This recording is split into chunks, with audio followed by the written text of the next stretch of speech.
cérémonie de journée inaugurale de 50 ans de Reine Réumi, And Jëf Xare Bi. C'est avec un réel plaisir que je m'adresse à cette assemblée de hauts cadres de différentes générations. J'ai en face des femmes, des hommes, des patriotes engagés qui ont contribué à la construction de notre pays sur le plan politique, économique, social et culturel. C'est un pléonasme que de rappeler votre engagement militant révolutionnaire. Votre présence ici le prouve aisément. Merci encore une fois d'être venu. Des camarades ont eu l'initiative de fêter 50 ans du courant Reine Réumi, And Jëf Xare Bi, en lui donnant un cachet d'exercice mémoriel. Mesdames et messieurs, 50 ans de vie, c'est plus qu'une génération et ça se fête. Les historiennes attendent 30 ans pour déclassifier des documents, mais jusqu'à 50 ans, je crois que nous pouvons le faire aisément. Cette présente rencontre est le lancement de tout un programme de commémoration que les initiateurs souhaiteraient dérouler de juillet 2023 à décembre 2024, c'est-à-dire à partir d'aujourd'hui. Ce n'est pas une première, du reste, car en septembre 2019, un mémorial pour les camarades décédés a été organisé à la Maison de la Culture d'Outassen. Et à cet effet, il disait que c'était un point de départ pour bâtir une fratrie autour de toutes les valeurs de camaraderie et de solidarité que nous avons en partage depuis un demi-siècle. Donc depuis ce moment, on est en train de cogiter, de voir comment capitaliser tout cela.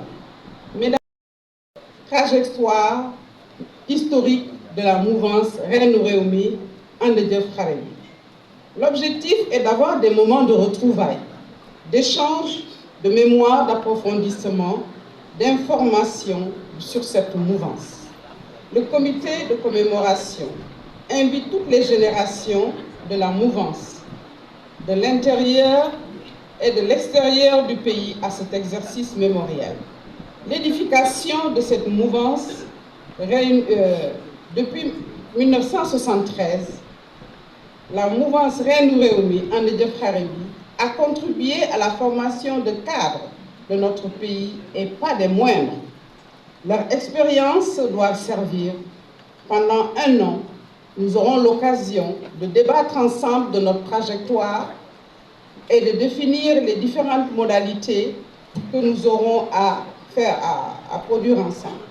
Nous espérons que votre participation effective, efficiente, conduira à des propositions concrètes bénéfiques pour le développement de notre pays.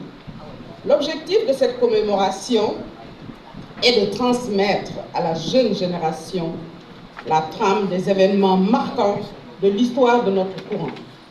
Et je remercie encore une fois le comité d'organisation qui m'a fait l'honneur de prononcer le mot de bienvenue à cette importante cérémonie. Je considère qu'à travers moi, c'est toute ma génération de camarades qui a été honorée. Et je crois qu'ici, ils sont dans la salle, ils sauront se reconnaître.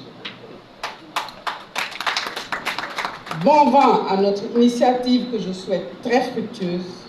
Joyeux anniversaire au courant. On n'a pas toujours 50 ans.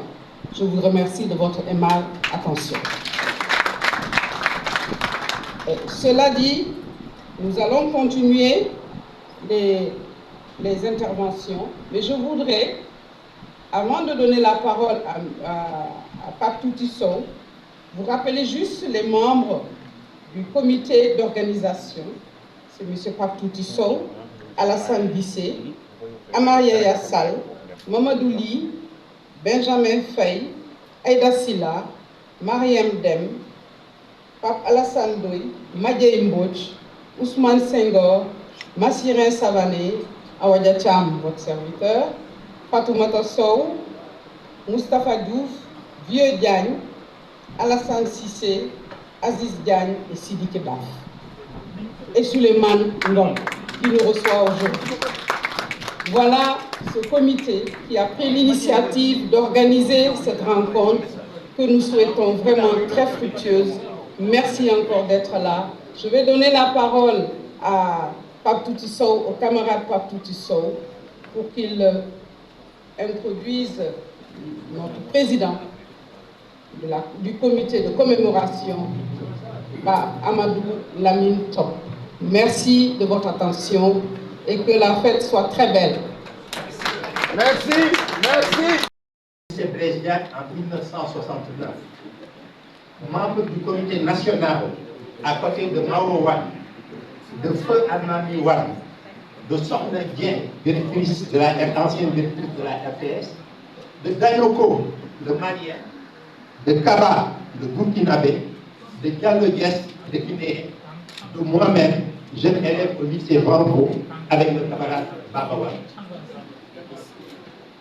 Notez déjà qu'au lycée s'exprimait déjà une forme de panafricanisme qui se prolongera dans le mouvement étudiant avec l'UEP.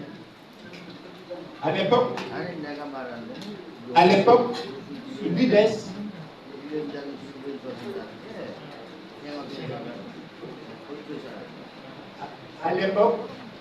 l'UDES offrait une plateforme, j'allais dire même un quartier général, aux élèves avec à disposition du matériel de reprographie, machine à écrire, renouveau, photocopie, etc.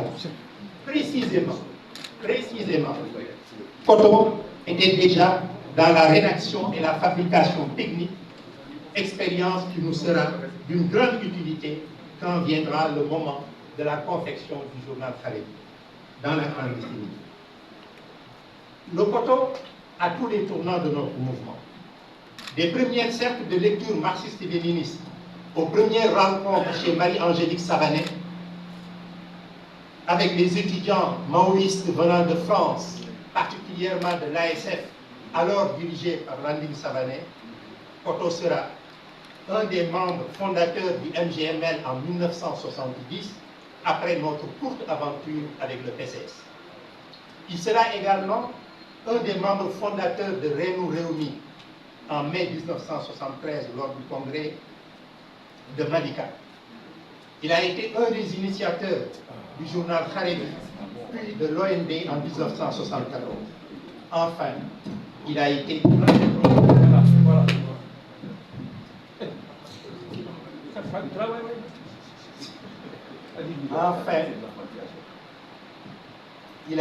un des promoteurs de Agit MRDN au moment de sa légalisation en 1982. Avant que son nom ne soit définitivement attaché au JDB, il avait été déjà actif dans la rédaction du journal Wolofal Le Kaddu, à côté de grandes figures comme Pathé Diagne de Sankoré et Samuel Ousmane, cinéaste. Coton, victime de la répression sémonienne, plusieurs fois arrêté, de 1969, entre 1969 et 1975, et même après, il avait fini par disposer d'un baluchon prêt à être embarqué pour le moindre prétexte par la police sémonienne. Il a enduré la torture dans les sombres officines dédiées à ces pratiques sous la direction de la brigade mobile de sûreté qui avait ses locaux en haut au dernier étage du commissariat central. Du rusé commissaire Samba Ndiaye au redoutable Toto Sarr, dont le nom rime bien avec Coton, la confrontation physique et intellectuelle n'a pas toujours été empreinte de civilité. Homme de pensée et d'action, Coton est présent dans le débat idéologique. Il est un protagoniste actif lors de la scission en 1970 avec les MGML et dans les âpres luttes de lignes politiques idéologiques internes de notre courant. Coton, le militant de terrain, acteur social dans l'entreprise, il a été un des porteurs du projet de promotion et de mise en place de la première grande institution à caractère médical à Loncat. Je me permettrai simplement de rappeler au souvenir de Depoix et de lui-même notre lycée national de Dakar à Saint-Louis, de Saint-Louis à Ziguinchor, de Ziguinchor à Tambacounda. Je me permettrai simplement de taquiner notre oublieux camarade, l'épisode de Louga, dont certainement il se souvient, et de l'épisode de Bindial à Kaol. Et également, il a été membre de la coopérative d'approvisionnement en faveur du personnel de l'ONCAV. Militant de terrain, il a piloté dans sa petite Fiat blanche une des missions périlleuses de distribution du Harevi lors d'une odyssée risquée qui nous a fait faire 2 allers-retours à Saint-Louis en 9 jours. Syndicaliste, il a été un des dirigeants du premier combat contre les mesures visant à faire supporter au peuple sénégalais les effets des plans d'ajustement structurel initiés dès 1979 avec l'avant-plan de stabilisation financière et l'emblématique loi 80-01 incitant au débauchage sans frais des travailleurs. Je m'arrête là pour le politiquement engagé. Mais que dire du techniquement compétent, en autre terme de l'expert information. Viré de l'Université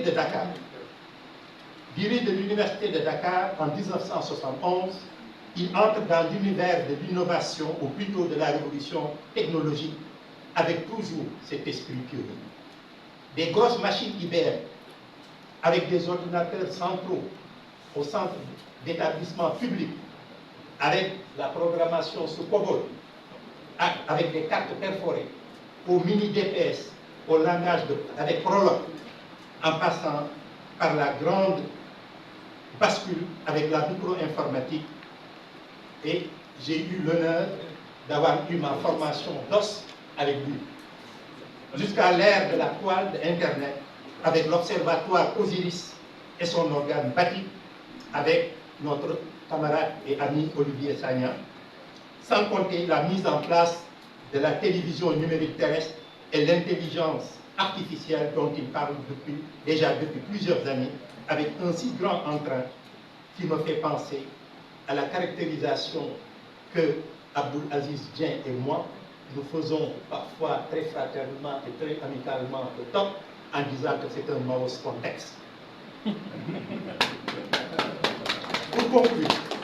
Pour conclure, Koto est une des figures historiques de notre mouvance, un homme de consensus, plutôt comme de clan et de clivage.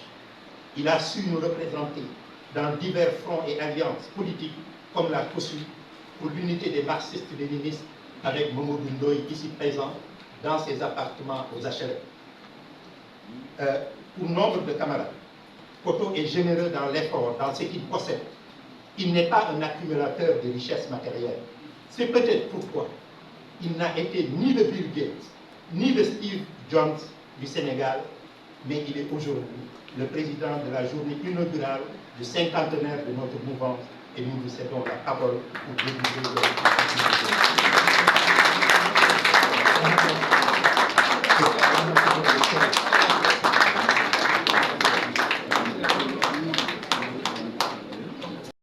de la lancée du mouvement de mai 68 et qui s'est prolongé jusqu'à maintenant.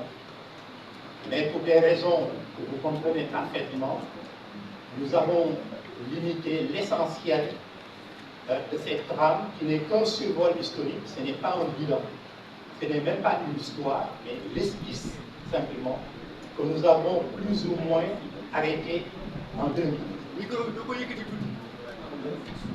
Que nous avons plus ou moins limité à l'année 2000 pour des raisons que vous comprenez parfaitement pour lancer. Maintenant, comme il est dit dans le programme, cette trame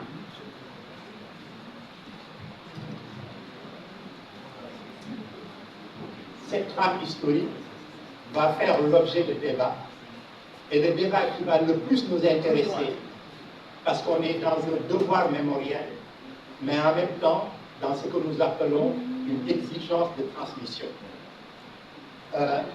Dans ce cadre-là, nous allons donner la parole à nos invités, des partis frères, des amis, des compagnons de lutte, mais nous allons surtout donner la parole à des jeunes qui vont nous interpeller, pour ne pas dire même nous titiller sur notre expérience.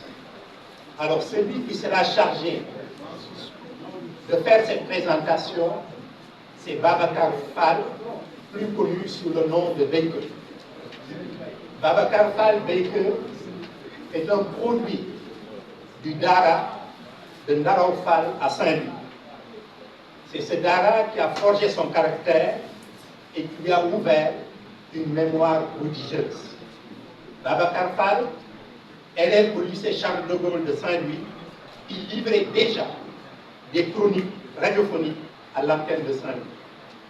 C'est dans cette période qu'il a commencé à porter le sobriquet de Baker que le foyer culturel, artistique et littéraire du fleuve contribua à populariser. Du fait de son rôle de premier plan dans ce creuset de la vie culturelle dans les collèges et lycées de Saint-Louis, Baba Wane peut en témoigner. C'est dans ce cadre qu'émergea d'abord un courant de littérature africaine engagé, résolument anticolonialiste, avec la promotion des œuvres de René Dépès, de Césaire, de Richard Wright, de Fanon, en passant par David Diop et plus largement, ça et aussi Simon de Beauvoir. Le noyau s'élargit avec Amidou Dia, Djibi et Yaya Dia, Ndoras Fall, Baba Wane, El Hadj Dieng, Sokhna Dieng, Fat Sarr, et fait aussi éclore le talent du célèbre Baba Mal qui faisait ses premiers pas en déclamant des poèmes anticolonialistes. Comment, en ce moment-là, ne pas avoir une pensée à notre frère d'outre-tombe, Amidou Dia, tant il aimait déclamer ses vers de René Dépès. J'entends déjà dans le lointain la grondante symphonie des abandonnés. Noir, peu importe. Et il ajoutait Imbokoro pour le Condor, la ronde des vierges pour les cimetières, la terre où j'ai le sang des pépites du cadre. Dès 1970, avec notre arrivée à Saint-Louis, Babacar Fall fera partie avec Djibi, le professeur Djibi Samb, du groupe qui va contribuer à élargir l'horizon des clubs France Fanon en cercle de lecture marxiste-léniniste maoïste. L'année suivante, le mouvement s'amplifie avec l'arrivée de Lazo, Alassane Sabani et Ibra Wane et Ousmane Ndiaye du CRIS, ce qui finalement imposera notre courant dans tout le mouvement scolaire de Saint-Louis et même dans le milieu enseignant,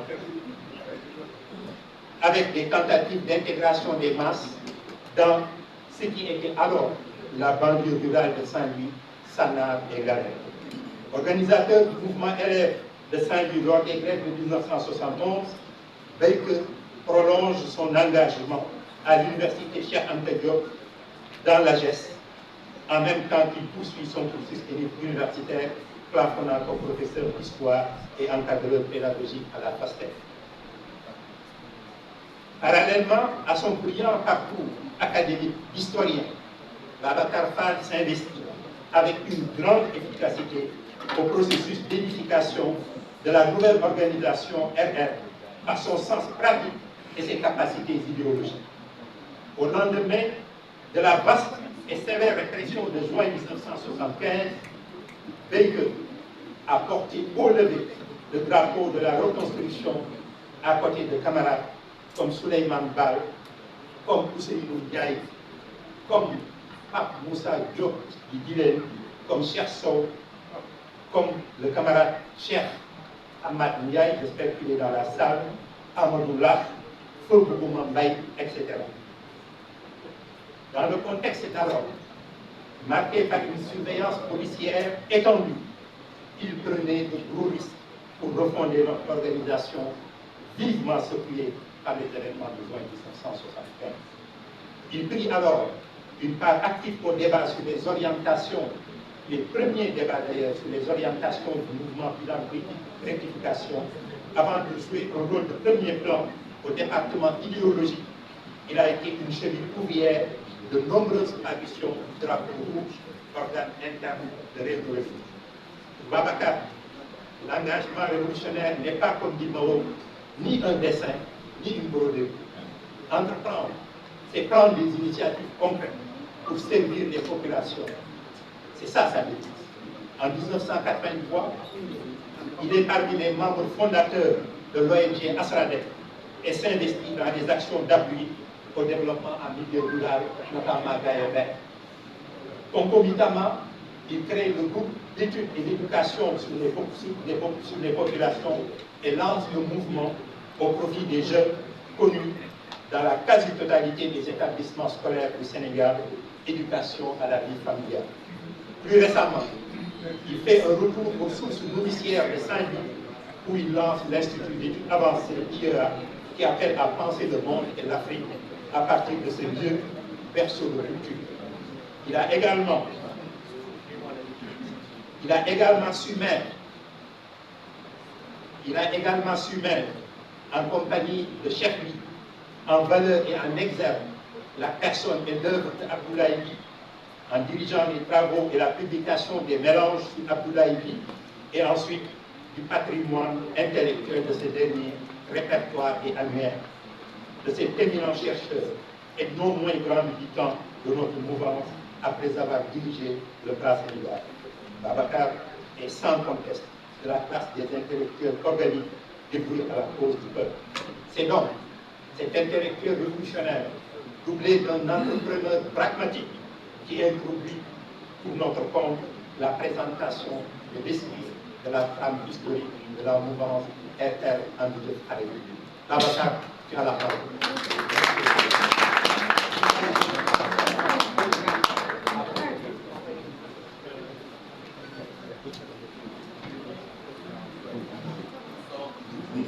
Merci beaucoup pour cette présentation de notre camarade Babacar. Avec votre permission, nous allons procéder à une petite pause musicale parce que Babacar va intervenir, il n'est pas avec nous. Et voilà, il intervient à distance, le fait ci là-bas, ils sont en train de le voir. Donc on va adopter une pause musicale en attendant que la technique soit en place. Merci. Chers invités, c'est avec une grande émotion et un immense plaisir que je prends la parole ce jour ici, au nom du comité d'organisation de cinquantenaire pour l'ouverture solennelle des cérémonies de célébration de la naissance des organisations Réumi et Haredi, Andjef Haredi, qui se dérouleront sur une année. Il y a 50 ans, en mai 1973, un peu plus d'une décennie après l'accession du pays à l'indépendance, une poignée de jeunes intellectuels, entourés de quelques ouvriers et paysans, décidaient de s'ériger en congrès pour créer une organisation révolutionnaire marxiste-léniniste armée de la pensée Mao Tse-tung. Réumi, RR, voyait ainsi le jour après une courte période de gestation au sein du mouvement de la jeunesse marxiste-léniniste. Lui-même sorti en 1970 des flancs du Parti communiste sénégalais. Ce dernier avait 6 ans auparavant scissionné d'avec le PAI par suite d'une critique radicale de sa ligne qu'il a caractérisée de révisionniste. Pour l'histoire, il conviendra de noter que dans cette même période charnière, fortement marquée par les retombées de la révolte populaire de mai 68, le Parti de l'indépendance et du travail, PIT, et la Ligue démocratique Mouvement pour le Parti du travail, LDMPT, faisaient leur irruption sur la scène politique nationale par suite de ruptures en cascade avec le PAI, qui, faut-il le rappeler, entonnait ainsi son chant du cygne après avoir porté haut le flambeau de la lutte pour l'indépendance. La grande révolution culturelle prolétarienne, conduite en Chine par le PCC, ayant à sa tête le grand timonier Mao Tse-tung, la vaillante guerre de résistance anti-impérialiste du peuple vietnamien, sous la conduite du Parti des travailleurs du Vietnam, devenu en 1976 Parti communiste vietnamien, les luttes de libération en Afrique sous domination portugaise et le combat contre l'apartheid en Afrique du Sud ont assurément joué un rôle important dans la prise de conscience et l'engagement révolutionnaire de la jeunesse sénégalaise qui, à travers les comités Vietnam de base, les cercles maoïstes et les comités de soutien aux luttes de libération, s'est trouvé au milieu des affrontements politiques, idéologiques et militaires de très haute intensité qui secouaient le monde. En ces temps-là, le pouvoir pseudo-socialiste UPS, Union progressiste sénégalaise, du président Senghor, manipulait à merveille prose, poésie, coups de force constitutionnelle et manœuvres politiciennes en tout genre pour imposer un régime de parti unique d'une excessive brutalité dans l'assujettissement et l'exploitation des populations, surtout paysannes. Cet art a tant et si bien prospéré qu'en 1966, le Festival des Arts Nègres s'est déroulé en grande pompe sous les farandoles démonstratives des chantres de la négritude qui ont célébré avec faste l'homme noir, sans s'apercevoir que dans le pays hôte, les libertés étaient confisquées. L'essentiel des intellectuels, les dissidents et des résistants étaient en exil ou en prison et que le peuple était désarmé face au système néocolonial. À sa naissance, Reine Réumi n'avait aucune autre alternative que d'évoluer dans la clandestinité. Traqué jour et nuit par la police politique assistée de missionnaires français, les militants révolutionnaires ont dû inventer sans cesse des formes intelligentes de lutte pour évoluer dans un environnement où il a fallu tout à la fois chercher périlleusement à élargir ses rangs et risquer à tout moment de tomber dans les griffes des chiens de garde du régime omniprésent dans les campus, les administrations et les usines.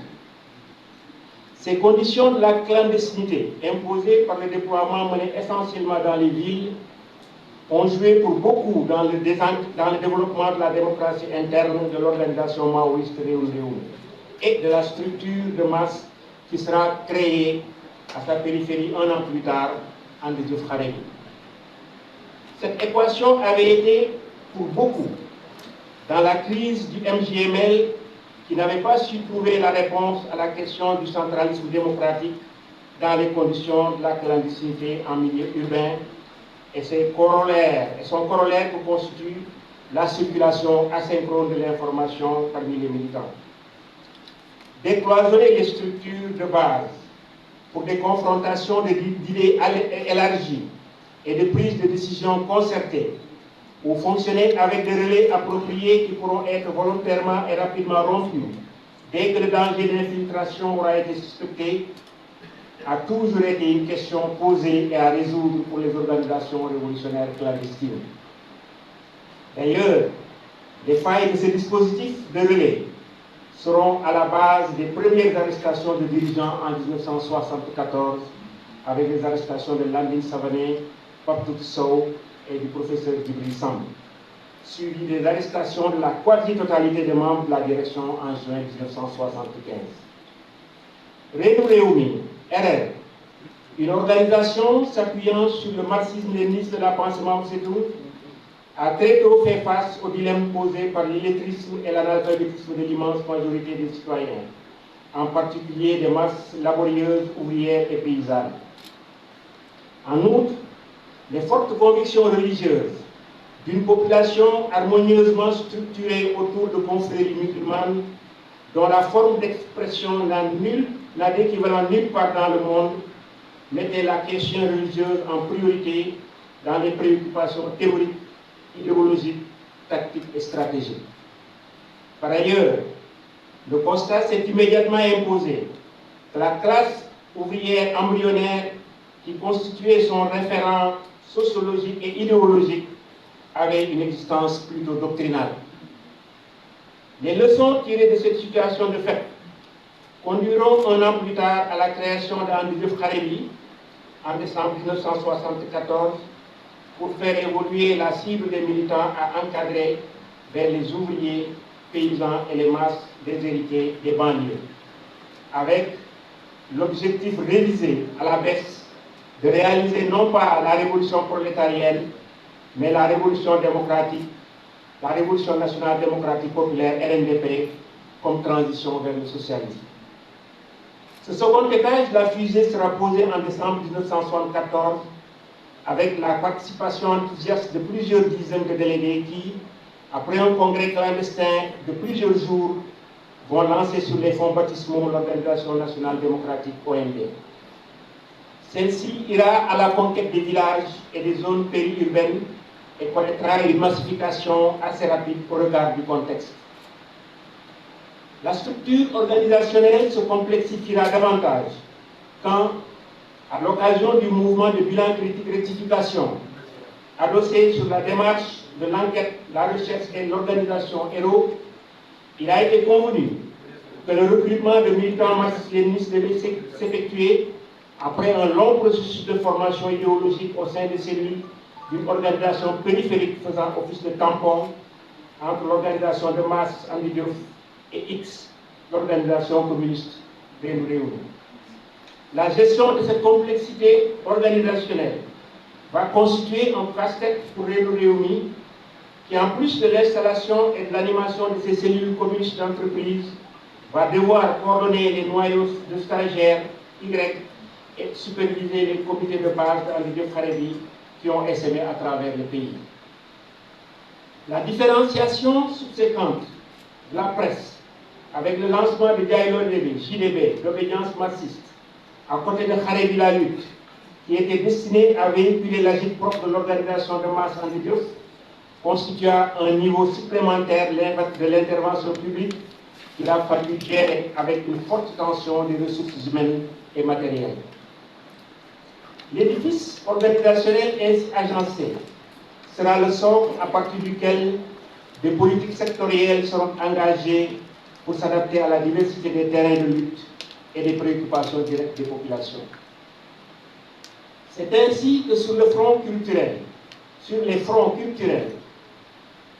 syndicaux, sportifs, internationalistes et autres, les camarades œuvreront en symbiose, qu'ils soient de X stagiaires ou de l'Organisation nationale démocratique, pour inspirer, initier et développer une série de mouvements de masse qui accompliront des avancées fort remarquables dans chaque domaine.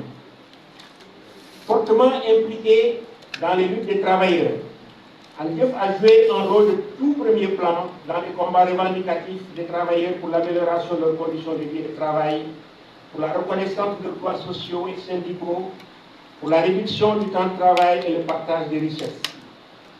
Les militants de AGI seront à l'avant-garde de la création du SUTSAS dans la santé, du SNTP à la poste et les télécommunications, du syndicat autonome des chemins de fer, du SAES dans l'enseignement supérieur, de l'UNAPES dans le secteur étudiant. Andi Diouf a pleinement contribué à l'émancipation des femmes en combattant le patriarcat, le sexisme, les violences et les discriminations. Il a soutenu les revendications féministes pour l'égalité salariale, la parité politique, la lutte contre les stéréotypes et les préjugés. Yewwi Askan Wi, Yewwi a été le fer de lance de cette lutte qui a permis d'accéder progressivement à des avancées significatives s'agissant de la condition des femmes. À l'orée de la décennie 1980, pour prévenir les assauts dévastateurs lancés par la Banque mondiale et le Fonds monétaire international, destinés à remettre au pas les régimes africains en déshérence économique, nous avons soutenu un vaste mouvement de création d'ONG afin d'atténuer et de contenir autant que faire se pouvait le plan de redressement économique et financier et les nouvelles politiques dans l'éducation, la nouvelle école NPE, l'agriculture, la nouvelle politique agricole NPA, de même que les plans d'ajustement structurel meurtriers pour les populations. Du Radi au Conga, nos camarades ont impulsé et piloté des politiques hardies de soutien au monde rural et aux couches populaires marginalisées en les aidant à s'auto-organiser, à s'auto-défendre et à s'auto-développer. avec la mise en place du mouvement Sport Progrès, MSP, en 1976 à Thiès. Ande Diouf a impulsé le développement d'un mouvement sportif populaire dynamique, notamment à travers les AST, associations sportives et culturelles, qui ont posé les solides fondations des tournois navétanes et des clubs culturels qui porteront la culture nouvelle de masse. Ande Diouf a valorisé le sport comme un facteur d'épanouissement personnel, d'intégration sociale, de cohésion collective et a promu le sport pour tous, le sport amateur, le sport éthique.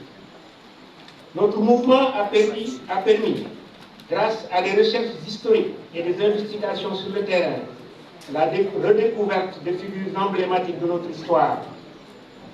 Il a rendu hommage à celles et ceux qui ont marqué notre mémoire collective par leur courage, leur vision, leur contribution. Nous avons réhabilité les héroïnes et héros qui ont été oubliés, occultés, marginalisés par l'histoire officielle. Avec le Front culturel sénégalais, notre mouvement a lancé un vaste mouvement d'enquête et de recherche pour la valorisation du patrimoine culturel national enseveli par le colonialisme. De Alioune Sitoé Diatta à Djembot Mbodj, Lamine Senghor, Ndaté Yalla, Garan Kouyadé, jusqu'au meurtre des tirailleurs sénégalais à Thiaroye, tout a été remis en surface par nos chercheurs et porté à la connaissance des populations qui n'avaient jamais entendu parler de ces héros et de ces martyrs. La musique populaire a pris un envol sérieux avec Ndiaga Mbaye, Baba Maal, les frères Guissé, Pape Cheikh, la troupe Alioune Sitoé Diatta. Notre mouvement a considéré la culture comme un bien commun, un vecteur d'identité, un levier de résistance et d'émancipation. Il a favorisé l'accès à la culture pour tous, la diversité culturelle, la création artistique. Ande Diouf s'est impliqué pour la solidarité, la liberté et l'indépendance des peuples. Il a exprimé sa solidarité avec les peuples opprimés, colonisés, exploités. Il a soutenu les luttes pour l'autodétermination, la démocratie, le développement. Il a dénoncé l'impérialisme, l'hégémonisme, le néocolonialisme, le néolibéralisme. Dès sa création, Ande Diouf a noué des relations de solidarité avec le PAIGC en lutte et apporté notre soutien aux camarades Amilcar Cabral et aux combattants de la lutte de libération de Guinée-Bissau et des îles du Cap-Vert. Nous avons mis en place et animé le comité anti-apartheid du Sénégal qui a largement contribué à populariser les luttes de l'ANC, du PAC et de la ZAPO. Notre mouvement a été aux avant-postes de la lutte pour la liberté de la presse et les libertés d'opinion. Il s'est mobilisé pour défendre le droit à l'information, à la critique, au débat, à la diversité des médias, au journalisme indépendant, au respect de l'éthique professionnelle. Notre implication continue sur le front de la presse, depuis La Voix du Peuple, publiée en 1970 par le Comité d'initiative pour une action révolutionnaire prolongée SIAD, Kharebi la lutte, Diaïdolibi, JDB, Jonction, Fernien, le communiste, qui a été interdit dès sa première parution, a permis, aux côtés d'autres initiatives menées par la Ligue démocratique avec Dialorbi, le PIT et le MSU avec Dan Dolebi, le RND avec Tahaou, d'imposer un espace d'expression libre régulièrement réprimé, mais toujours debout pour assurer dans la seconde moitié des années 80 l'éclosion d'une presse privée critique, professionnelle, vigoureuse et dynamique. Camarades et amis, cette navigation avec un attelage organisationnel lourd, après avoir un moment constitué une opportunité, finira par poser des problèmes sérieux avec l'ouverture démocratique intégrale qui nous poussera à légaliser Ande Diouf Kharebi, sous l'appellation de Ande Diouf MRDN, Mouvement révolutionnaire pour la démocratie nouvelle. Il convient de noter que la stratégie de Réumi à la veille du multipartisme intégral était basée sur la thèse de la fascisation imminente du régime qui nécessitait de se préparer à un repli total sur les bases clandestines et la préparation au besoin à des formes de lutte violente. Hélas, les choses ont évolué autrement. car les partis légaux ont progressivement pris leur essor et l'activité de masse publique l'a emporté sur celle clandestine, portant les germes de contradictions nouvelles dans nos rangs. Renu Réumi, qui a initié des organisations qui opéraient au grand jour, n'avait que peu de prise sur le déroulé des activités quotidiennes. Le bicéphalisme s'est installé par la force des choses, qui a laissé place à une autonomie de fait du bras légal Andi Diouf, qui s'est retrouvé sans gouvernail, voguant au gré du vent électoral et de la conjoncture politique changeante. Dans ce sillage, Andi Diouf, de force politique de gauche, portant en bandoulière les idées du socialisme, s'est progressivement engagé dans des coalitions éclectiques, dont les périmètres non balisés et les objectifs imprécis ont brouillé son image. Les brillantes analyses faites sur le présidentialisme néocolonial par le camarade Abdoulaye Idi n'ont jamais été exploitées au mieux, notamment sur les volets relatifs au clientélisme politique, électoral et économique, corruption. Si les antagonismes ont été rugueux entre partisans et opposants à la participation à l'élection présidentielle de 1983, les compromis trouvés ont permis de sauvegarder l'unité temporairement, mais ils ne feront que différer l'expression frontale de contradiction nourrie par les mesquineries de l'électoralisme.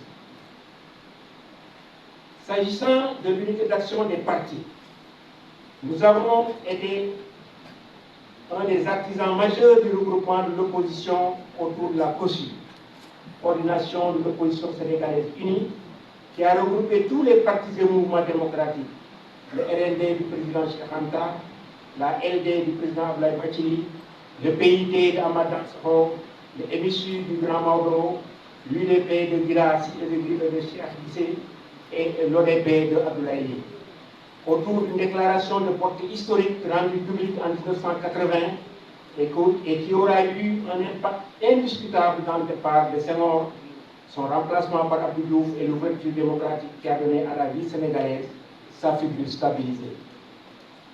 Ces succès dans l'unité d'action patriotique ne doivent pas masquer ce qui semble être la tare congénitale de la gauche marxiste sénégalaise, qui s'est fragilisée en prenant parti dans la grande controverse sino-soviétique qui traversait le camp communiste mondial dans les années 60, 70 et 80, avec les luttes idéologiques implacables opposant le PQS, Parti communiste de l'Union soviétique, et le PCC, Parti communiste de la Chine.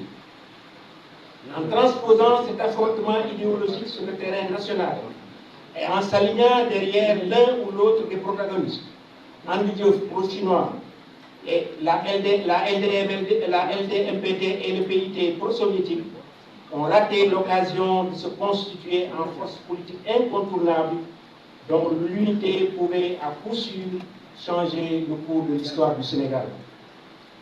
Les regroupements unitaires qu'Andi Diouf a connus, notamment avec les fusions de 1991 au sein de Andi Diouf PADS, Parti africain pour la démocratie et le socialisme, entre le cercle des électeurs de Sokuba, la LCT, l'UDP, ont constitué un moment important, bien que tardif, dans le processus d'unification non achevé de la gauche. Cependant, dans le tournant des années 2008 à 2009, des contradictions profondes ont miné l'unité fragile du parti, alors aux prises avec les effets de la collaboration avec les libéraux au pouvoir.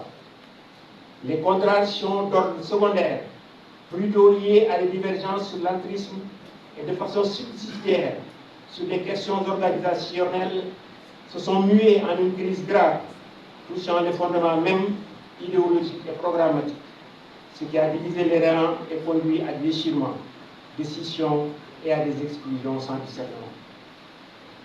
Camarades et amis, j'ai tenté de retracer une si riche histoire aux multiples péripéties en quelques mots.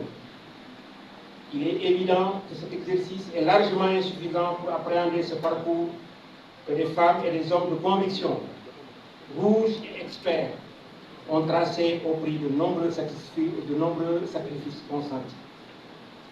L'objectif du présent mouvement mémoriel, qui s'étale sur un an au moins, est de revisiter cette histoire, de parcourir ses marqueurs et d'en tirer les enseignements utiles pour des générations de militants révolutionnaires qui trouveront dans l'histoire de André Diouf un vivier d'expérience et d'enseignement sur lequel puiser pour contourner les écueils tendus sur le chemin du combat politique révolutionnaire.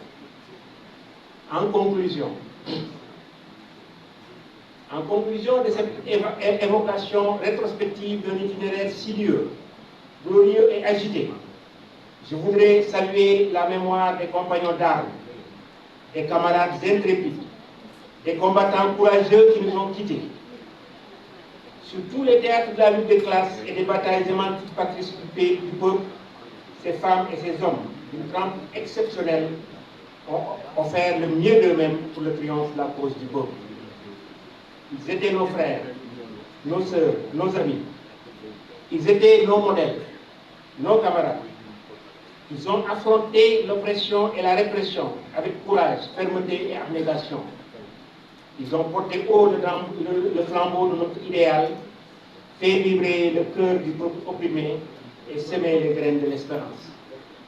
Gloire éternelle à ces combattants de la liberté, Dogou, Mandou, Djallarbi. Je vous remercie, camarades.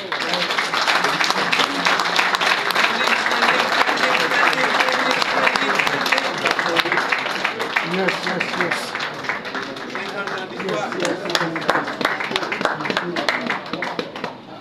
Du camarade Landine Savané, secrétaire général de ANDD PADS. Il a des problèmes de santé sérieux qui ne lui permettent pas d'être là physiquement.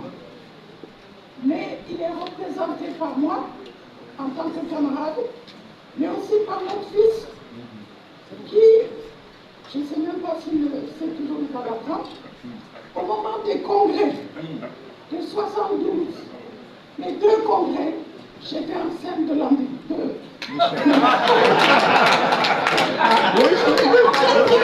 J'étais enceinte par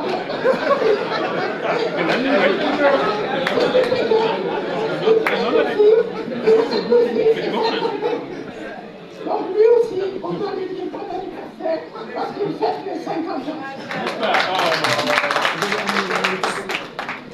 Monsieur le Président du comité d'organisation, Messieurs du Président, chers invités en vos rangs, grades et qualités, chers camarades, à l'entame de mon propos, je veux saluer toute la gauche, tous les patriotes qui, durant 5 décennies, ont lutté farouchement et avec détermination pour le progrès et la démocratie au Sénégal. J'ai une pensée pieuse pour tous nos camarades qui nous ont quittés toutes ces années durant. Je veux aussi affirmer notre victoire, car les acquis d'aujourd'hui ne sont, et qui ne sont pas petits, ne sont que le fruit des luttes que nous avons menées. Soyons fiers de notre engagement auprès des masses populaires, hommes et femmes, jeunes et vieux, qui a permis une prise de conscience politique, la législation des partis politiques, la liberté d'expression et d'organisation sur le plan syndical et associatif. En un mot, l'avancée des conquêtes démocratiques. Notre génération a marqué son temps au Sénégal et en Afrique. Elle a suscité des leaders politiques tels que Thomas Sankara au Burkina Faso et Jerry Rawlings au Ghana. Elle a soutenu avec foi et confiance les luttes de libération nationale dans notre sous-région, en Guinée-Bissau et au Cap-Vert, mais aussi en Angola, au Mozambique, en Namibie, en Afrique du Sud contre l'apartheid.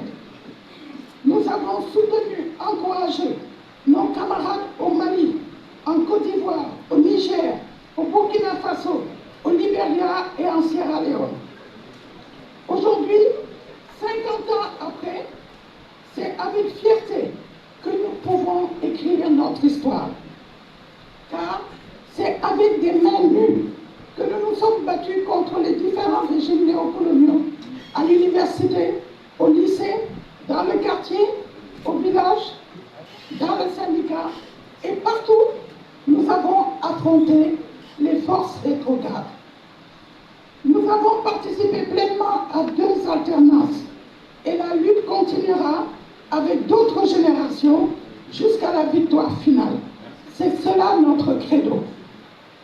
Tout a commencé à Paris en septembre 1966, lorsque je suis entrée à l'Institut national des statistiques et des études économiques INSEE. Mao Tse-tung avait lancé en Chine, le 16 mai 1966, la grande révolution culturelle et prolétarienne, GRCP. À l'école, il y avait une section de l'Union des jeunes communistes marxistes-léninistes, de tendance maoïste, que j'ai intégrée. Et c'est ainsi que j'ai été initiée au marxisme-léninisme et à la pensée Mao Tse-tung. C'est Landine qui parle, c'est pas moi. Dans le même temps, j'ai rejoint l'association des étudiants sénégalais en France, l'ASF, la section sénégalaise de l'affluence, où, dès l'année universitaire 68-69, j'ai été élu, 67-68, j'ai été élu secrétaire général et en 68-69, président de l'ASF. Au cours de ces 2 ans, avec d'autres camarades, nous avions rejoint le mouvement des étudiants du PAI en France, dans le cadre de cercles d'études avec des aînés comme Feu, le professeur Babacar qu'on appelait Doudou Sine, et autres. Rapidement, nous nous sommes séparés à cause des positions opposées dans le cadre de la grande controverse sino-soviétique dont on a parlé tout à l'heure. Nous sommes devenus un groupe indépendant, marxiste-léniniste, armé de la pensée Mao Tse-tung. Nous avons commencé un travail à l'intérieur de l'ASF pour contrer les thèmes révisionnistes des étudiants du MEPAI. Durant ces années, nombre d'actions dont les plus éclatantes ont été l'occupation de la place du Sénégal à Paris, par solidarité avec nos camarades de Dakar, de l'université et des écoles qui étaient en grève et réprimées en 1969, et nous faisions du travail auprès des travailleurs immigrés où certains camarades avaient des acquis solides dans les foyers. C'est ainsi qu'à la fin de l'année scolaire 1969, il avait été décidé le principe du retour au Sénégal pour ceux qui avaient terminé leurs études et ceux qui pouvaient continuer leurs études à l'université de Dakar. Dès les vacances de 69, ceux qui sont rentrés ont pris contact avec les éléments du Parti communiste sénégalais, qui était le mouvement d'obédience maoïste, et les leaders du mouvement élève, car le mouvement étudiant était entièrement contrôlé par le MEPAI. La première réunion, effectivement, s'est tenue dans la maison familiale de Marie-Angélique Sagna, devenue par la suite Madame Sarani, avec des éléments du groupe venu de France, les représentants du PCS et les élèves issus de la grève de 1969. Les activités ont eu comme cible principale l'université et les lycées. Rapidement, la contestation des dirigeants de l'UDES et de l'UED, qui étaient les 2 grandes organisations à l'université, a permis de proposer une ligne nouvelle dans la marche du mouvement étudiant. Ainsi, les réunions des AG étaient devenues des joutes oratoires entre lignes idéologiques qui prolongeaient la grande controverse sino-soviétique dans le milieu étudiant. Nous nous sommes présentés aux élections à la direction de l'UDES et du CEA. Malgré notre position minoritaire, nous avons pu rallier à nos thèses des indépendants, ce qui a apporté des changements dans le fonctionnement du CA, des assemblées générales et des méthodes de lutte. Cela a suscité un grand engouement dans le mouvement étudiant et une plus grande participation à toutes les activités. C'était une sorte de renaissance.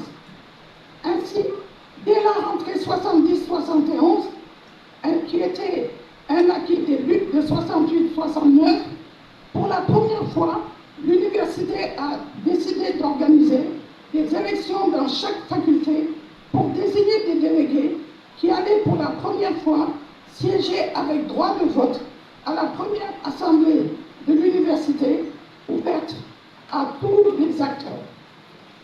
Notre activisme dans les facultés et à la cité universitaire nous avait valu beaucoup de sympathie auprès des étudiants.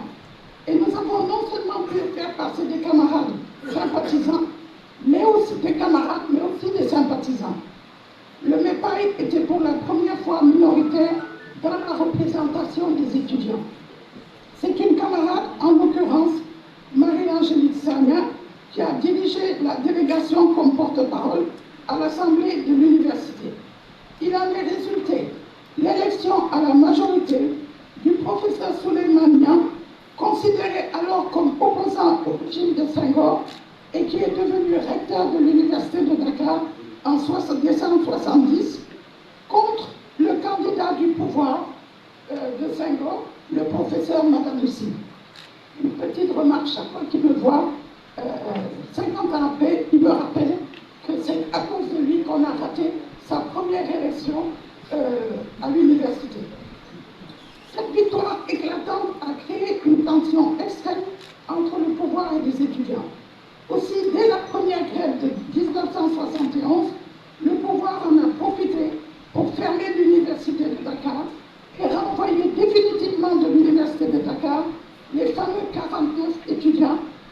Les garçons, dont Diop de Croix, ici présents, ont été enrôlés de force dans l'armée et amenés en Casamance, non loin de la frontière avec la Guinée-Bissau, où le PAIGC menait sa lutte de libération. L'un d'eux, Alousseinou Cissé, sera assassiné lâchement dans les forêts de la Casamance.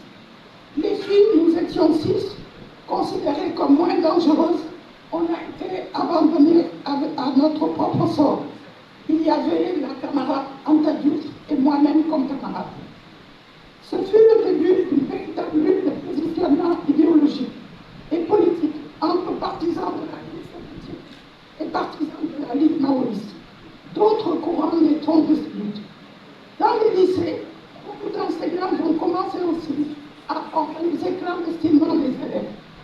Ainsi, les luttes de cette période tourneront particulièrement autour de la jeunesse, du fait de la caporalisation des syndicats par la CNTS, qui avait éliminé l'UMTS, jugé opposant, et qui prenait la participation responsable.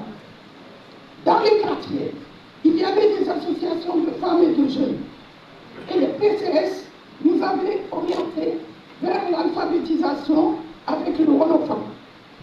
Nombre d'activités vont être organisées, avec des campagnes de Laxibao, des tracts, des cercles de discussion dans tous les grands quartiers, de la capitale, mais aussi dans d'autres villes des régions, Saint-Louis, Thiès, etc. Les interventions lors des conférences publiques avec des bagarres à l'université. Ces conférences étaient organisées essentiellement soit par les étudiants de Dakar, soit par les étudiants de la section jeune du mouvement des jeunes de l'UPS. Il y avait aussi des conférences au Centre culturel africain, devenu plus tard Centre culturel de Senghor, qui était à l'époque à l'avenue Malexi, ou alors à la Maison des jeunes de Dakar, aujourd'hui devenue la mosquée omarienne. Et il y avait des confrontations réelles entre les étudiants d'obédience de gauche, essentiellement, et de l'autre côté, les étudiants de l'UPS. J'ai tenu à évoquer ces premières années qui étaient notre baptême de feu et ont assis notre marque de fabrique pour faire un parallèle avec ce qui se passe aujourd'hui avec la jeunesse. À Negev, c'était la jeunesse révolutionnaire, armée de la pensée Mao Tse-tung, qui voulait libérer le Sénégal du néocolonialisme et qui a tenté des expériences d'encadrement en milieu rural, qui a intégré les ASC, a créé des mouvements de femmes, de bacheliers chômeurs, cela dans la clandestinité, bravant les risques d'arrestation, de torture et de disparition. La publication de Harebi non autorisée, dont la distribution était un chef-d'œuvre d'organisation, de discipline, de rigueur et de ferveur pour la cause du peuple. Aujourd'hui, à l'ère du buzz, du selfie, du maquis-vu, il est presque impossible de réussir une telle opération. Pourtant, la légalisation intervenue en 82, puis la fusion avec d'autres partis de gauche, nous ont fait passer à une phase de massification qui a rendu la gestion du parti beaucoup plus complexe face à un monde dominé par l'ultralibéralisme, les inégalités sociales plus grandes, même si une classe moyenne avait émergé entre-temps. Pour faire face, Andejef a connu des coalitions, mais a vécu aussi des ruptures parfois déchirantes.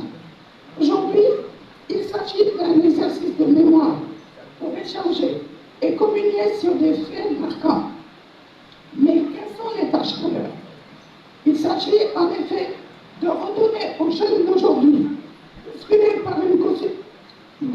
par une société de consommation, sans repère, incapable de définir de nouvelles voies où les valeurs auraient un sens. Notre tâche aujourd'hui, c'est de recréer l'espérance autour des valeurs d'honnêteté, de justice sociale, de liberté, de démocratie, d'égalité et de fraternité.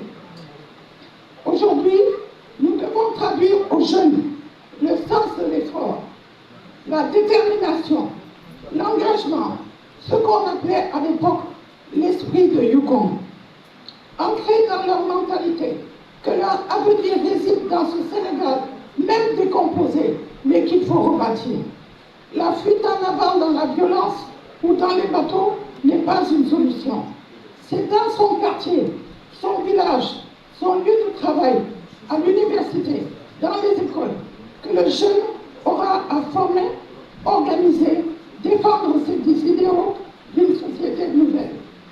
Notre tâche alors, c'est de créer un pont intergénérationnel avec la jeunesse pour transmettre, encadrer et ensemble relancer un mouvement de gauche ancré dans les réalités du Sénégal d'aujourd'hui avec des moyens et des méthodes de l'heure.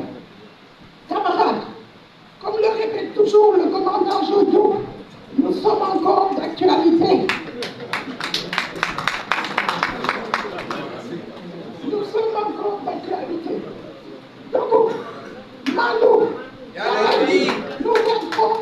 Merci camarades. De la naissance du courant Andejef, qui évolue aujourd'hui sous l'appellation d'Andejef PADS. Et nous nous retrouvons pour faire l'histoire de ce mouvement, son historique et permettre aux générations futures de tirer des enseignements de ce que ce mouvement a été, ce qu'il a fait et les différentes questions qu'il a eu à résoudre. Beaucoup de gens ont un aperçu assez simple d'Andejef pour les générations d'aujourd'hui. Ce courant est né dans les années 70 dans les conditions de la clandestinité et a fonctionné pendant longtemps sous le régime effectivement de l'organisation non légale. Nous avons été légalisés seulement en 1982 et pendant toute cette période, nous avons été nous avons aidé à la création de beaucoup d'organisations de masse qui sont connues aujourd'hui. Tout le monde entend parler aujourd'hui des Navétanes, mais peu sont des personnes qui imaginent que c'est le mouvement Sport Progrès qui en 1976 a créé ce courant qui a permis aux Navétanes de se développer.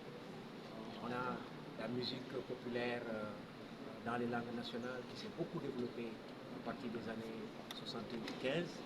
Et là aussi, c'est le front culturel qui a permis de valoriser cette musique populaire. Des figures historiques importantes ont été remises au bout du jour par notre mouvement, notamment des figures aussi importantes qu'Aline Sitoé Diatta, Djembot Mbodj, même les événements de Thiaroye avec le massacre soldats qui sont venus de la guerre.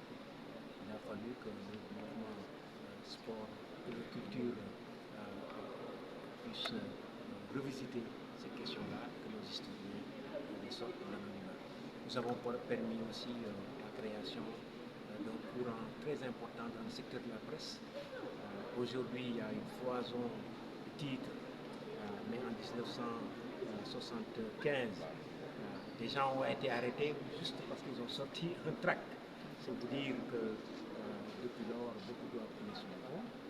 Aujourd'hui, cette presse-là peut effectivement se développer dans tous les sens, mais à l'époque, il nous a fallu nous battre pour lancer les organes que vous avez vus, notamment Kharebi, et d'autres RMB, Djangarbi, et ce sont les précurseurs de la presse d'aujourd'hui. Donc c'est tout cette historique-là, tout ce patrimoine-là que nous cherchons à revaloriser les jeunes générations et que nous cherchons à mettre en avant pour que les organisations politiques de gauche, révolutionnaires qui viendraient à emprunter ces chemins difficiles de la lutte politique de gauche puissent s'inspirer de ces enseignements-là et en tirer une leçon. Voilà le sens un peu de ce cinquantenaire. Nous allons faire fonctionner ce processus sur une période d'1 an pour permettre à toutes les personnes qui, à un moment ou à un autre, se sont organisées dans un de ces courants, qu'ils puissent ensemble revisiter ce patrimoine-là et permettre de évidemment, nous en profitons aussi pour célébrer tous nos disparus, tant nos camarades nous ont quittés, et nous rendons hommage à ce sens. Comment entendu à l'intérieur, comment on peut faire pour préserver la démocratie sénégalaise? Oui, bon, l'évolution de la démocratie, effectivement, aujourd'hui, tout ce qui se passe est un peu le fruit aussi des luttes que nous avons menées dans le passé. Les libertés n'ont jamais été données sans lutte. Il a fallu que les gens portent le combat sur les différentes questions, notamment les libertés d'organisation, les libertés d'expression. Aujourd'hui, on a la possibilité de nous mouvoir en parti. À l'époque, nous, quand on démarrait le parti, il y avait un parti unique, il n'y avait pas qu'un parti. Tous les autres partis étaient interdits de toute manière. Il n'y avait pas de journaux, il n'y avait pas de liberté de presse. Évidemment, il y avait une télévision, mais une radio, mais elle était sous le contrôle de l'État central. Et il a fallu que nous menions des combats très acharnés pour qu'aujourd'hui vous ayez la possibilité de créer un journal, de vous exprimer comme vous voulez. Évidemment, comme toute œuvre dans le secteur de l'évolution sociale, la démocratie reste à parfaire.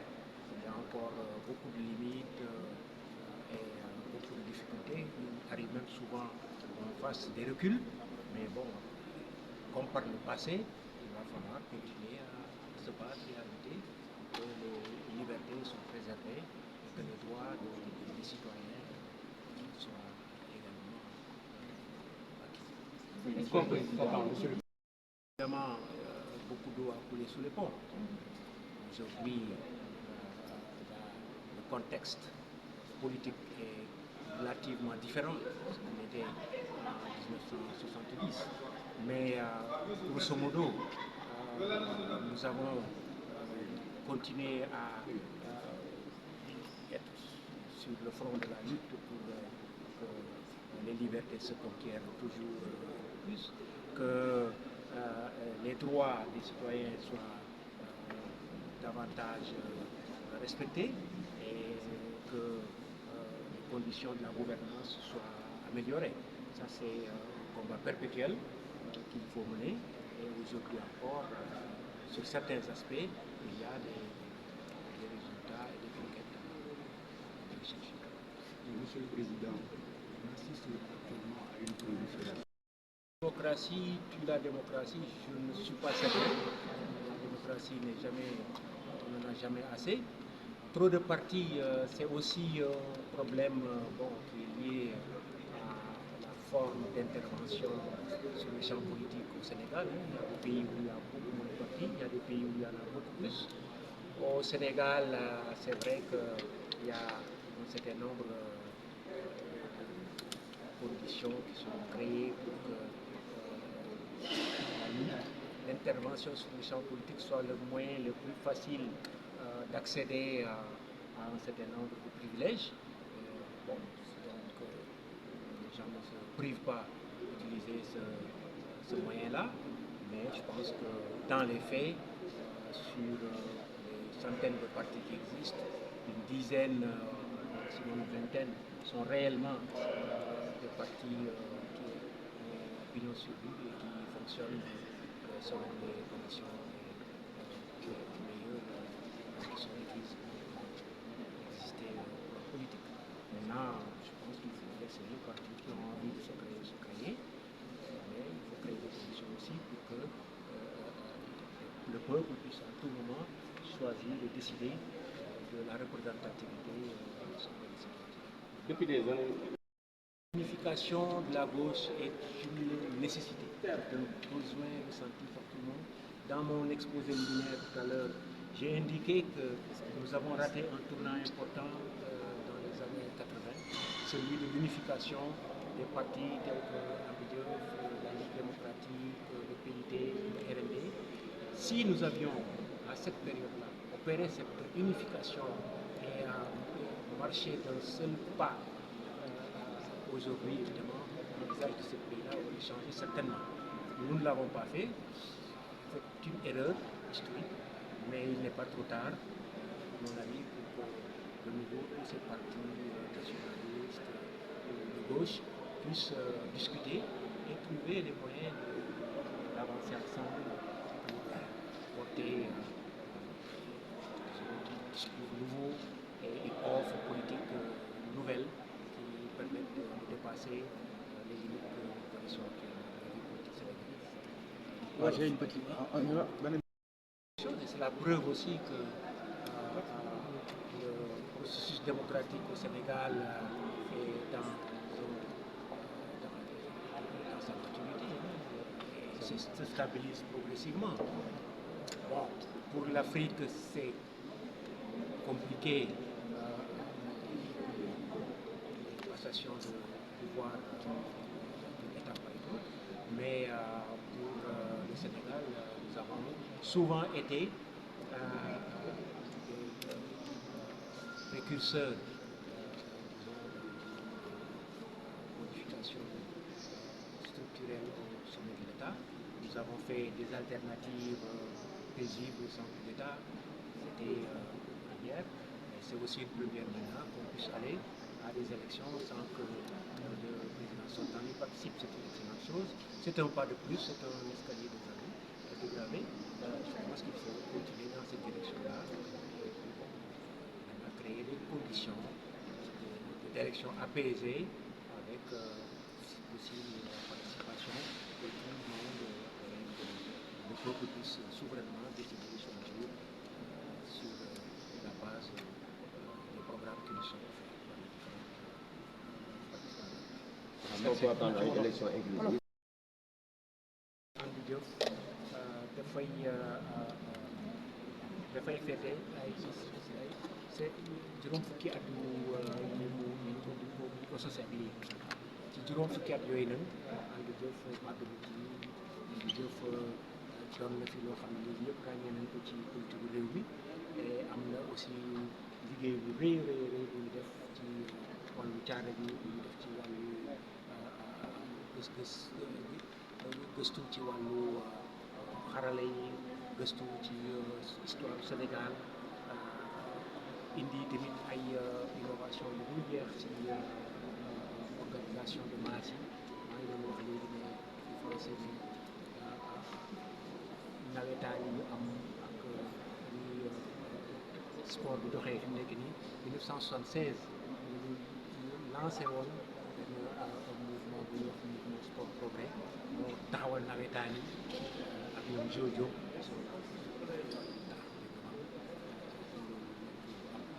ci wàllu journaux yi aussi am nañu taxawaay boo xam ne bi ràññee nañ ko te journaux yi njëkk am ci dëkk bi te ñuy ay journaux yi ñuy jaay ci mbedd bi te ay parti teg ko de gauche ci la ñu bokk loolu tamit am na lu mu jur ci ñuy am ouverture démocratique intégrale bi presque ñu mën a libre mën a am laata loolu nag évidemment jafe-jafe yu bëri jot nañ ko ci am yu bëri ci ñu dem ci kaso yi pour que ñu mën a jot ci liberté yooyu tey juróom fukki at yi la ñuy feete mais nag dañ koy feete tey jii dañ koy dortal rek waaye ci at bii di ñëw yëpp dañu ci waxtaanee jàmbat lépp li nga xam ne mooy jaar-jaar yi ñu am ak li nga xam ne lii aussi moom mooy leçon yi nga xam ne moom la ko tiré ci expérience bi daal bés bi tey.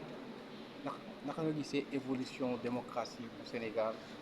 waaw naka laa gisee évolution démocrate naka lañ gisee évolution démocratique du Sénégal Sénégal nag comme réewu àdduna yëpp dafay am jaar-jaar yoo xam ni dafay tolloo ak dayoom ci wàllu politique ni ñu su démocratie ni mu avancé ak fu mu aw yeneen réewu Afrique yi xëy na awuñu foofu looloo tax ba su ngeen xoolee Afrique ni mu bindoo ak li ci jokkalante nguur gi di amee Sénégal moo fi njëkk def nga xam ne tey ñu ko alternance démocratique tey jii toll nañ foo xam ne fii tamit am na njiit boo xam ne bii dafay organiser ay élection te du bokk ci jogante loolu yi tamit bu bees la ci li ñu gis ci Afrique yaakaar naa ne jéego la bu mag boo xam ne bii dox nañ ko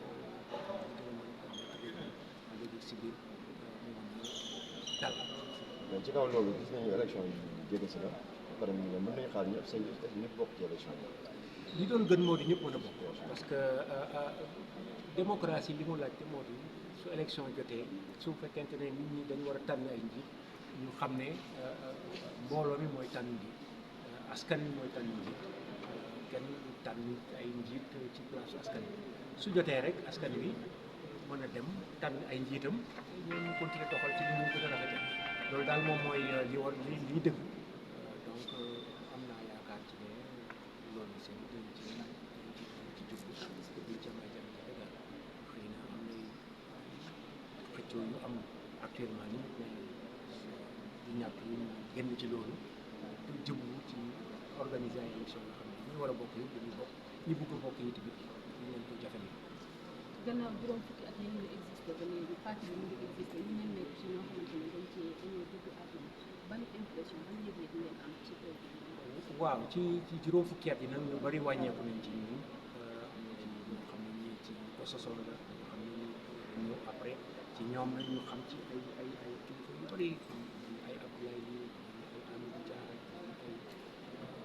su ma tuddee rek su ma limee dara ci tax bari nañ lool ñoom bay waaye bon xanaa ñaanal leen rek parce que seen waar moom bay nañ ko ñu nekk ñun taxawaay bi waroon taxaw nañ ko ànd ak askan wi xeex li nga xam ne bi moom mooy nguuraan ak noteel tey mënu di dund gërëm leen sax ñaanal leen nga xam ne yoon wi ñu toppoon dañu ko war a continuer rek bañ waaw fàttali ñu tur bi Amadou